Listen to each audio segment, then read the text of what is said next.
তোমরা শুনছ আদার গল্প থেকে। রাত 2টো, চারদিক নিস্তব্ধ।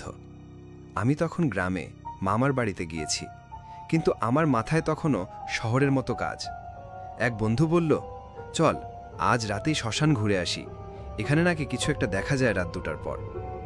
আমি একটু হেসেই বললাম, ভূতটুত কিছু না ভাই, সব মন গড়া।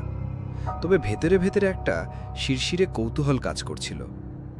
আমরা 3জন বেরিয়ে পড়লাম, হাতে মুঠো ফোনের টর্চ, পিঠে ঠান্ডা হাওয়া আর চোখে ভয় মেশানো উৎসাহ।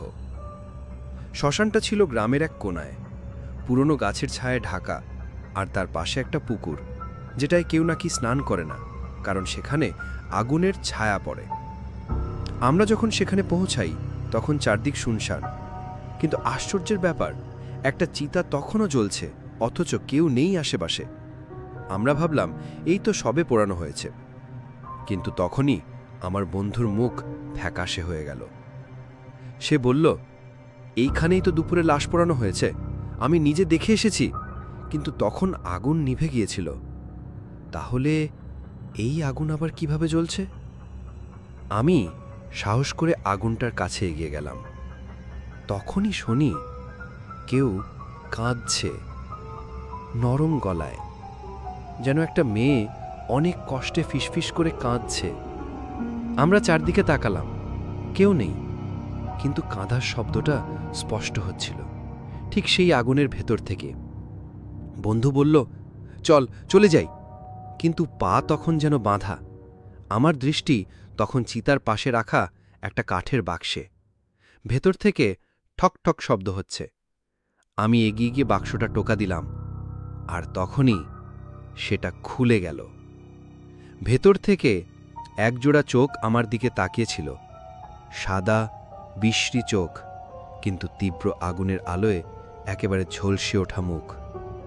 সে হঠাৎ বলে উঠল, আমার সব পড়ে নেই। আমার গলা শুকিয়ে গেল, বন্ধুরা পালিয়ে গেল।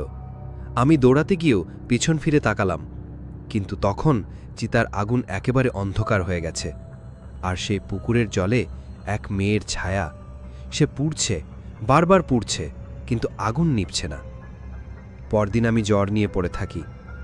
গায়ের এক বৃদ্ধা এসে বললেন, তোরা কি কাল রাতের আগুন দেখিস? আমি মাথা নাড়ি।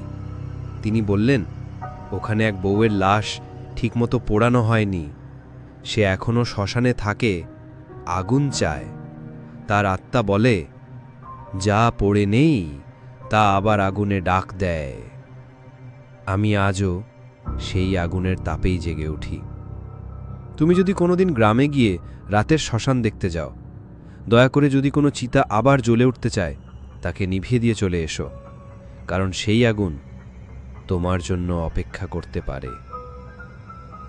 তোমরা শুনলে আদার গল্প থেকে। এমন ভয়ঙ্কর কোনো অভিজ্ঞতা থাকলে আমাদের ইনবক্সে জানাও। আর সাবধান থেকো, সব আগুন আলো দেয় না, কিছু আগুন পুড়িয়ে মুছে দেয় চিরতরে।